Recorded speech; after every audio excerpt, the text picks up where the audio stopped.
आता एक अत्यंत महत्त्वाची बातमी येते। सुप्रिया सुळे यांच्याकडे देखील ओबीसी प्रमाणपत्र आहे असा दावा विजय वडेट्टीवार यांनी केलाय।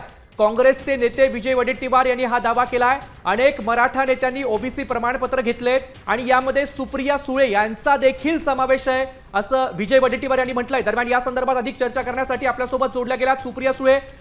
सुप्रियाजी, आपण बघतोय की विजय वडेट्टीवार यांनी हा दावा केलाय, सत्य परिस्थिती नेमकी काय आहे?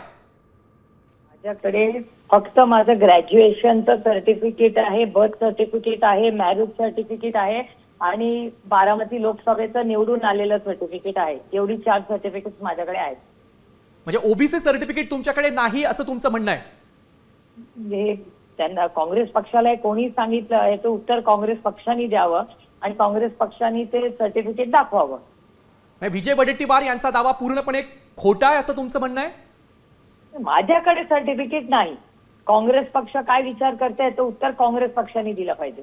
सुप्रियाजी, आपण बघतोय की काँग्रेस पक्षानं राष्ट्रवादीच्या भूमिकेसंदर्भात असेल किंवा आता तुमच्या प्रमाणपत्राच्या वरून केलेला खोटा दावा असेल, यामुळे महाविकास आघाडीमध्ये कुठेतरी बिघाडी होऊ शकते। या संदर्भामध्ये तुमची भूमिका काय असेल?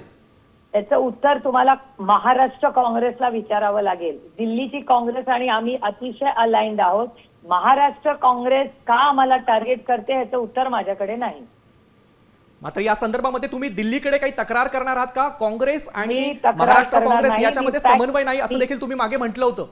मी ऑलरेडी खडगेजींना फोन केलेला आहे, मी राहुलजींना फोन केलेला आहे, मी त्यांच्या फोनची वाट बघते। सुप्रियाजी, तुम्ही बघताय की काँग्रेस पक्ष त्यातल्या त्यात विजय वडेट्टीवार तुमच्यावरती, तुमच्या पक्षावरती सातत्याने वेगवेगळ्या पद्धतीनं संशय निर्माण होईल असे आरोप करताय। यामागचं नेमकी कारण काय असू शकतं?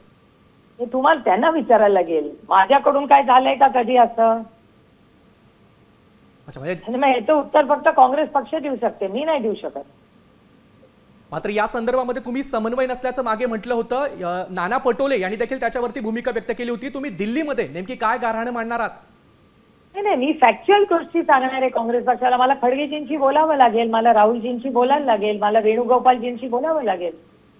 नक्कीच, धन्यवाद सुप्रियाजी तुम्ही दिलेल्या या माहितीसाठी आणि साम टीव्हीला दिलेल्या प्रतिक्रियेसाठी। ह्या होत्या सुप्रिया सुळे। सुप्रिया सुळे यांच्याकडे ओबीसी प्रमाणपत्र आहे असा दावा विजय वडेट्टीवार यांनी केला होता। मात्र सुप्रिया सुळे यांनी तो दावा पूर्णपणे फेटाळून लावलाय। विजय वडेट्टीवार यांनी नेमकी काय म्हटलं होतं हे देखील आपण पाहूयात। लक्ष्मण हाकेनं आरोप केलेला आहे की विखे पाटील यांनी ओबीसीचं प्रमाणपत्र घेतलेलं आहे। अर्ध्या मराठ्यांनीच घेतलाय, 90% घेतलाय। ते काय आता जरांगे पाटलांना जरा माहिती कदाचित नसेल, पण जेवढे मोठे नेते आहेत सुप्रिया सुळेंच्याकडे पण आहे। ओबीसी प्रमाणपत्र हो, सगळ्यांच्याकडे आहे, कोण नाही आहे, सगळ्यांनी ते प्रमाणपत्र ओबीसीचं घेऊन ठेवलं आहे।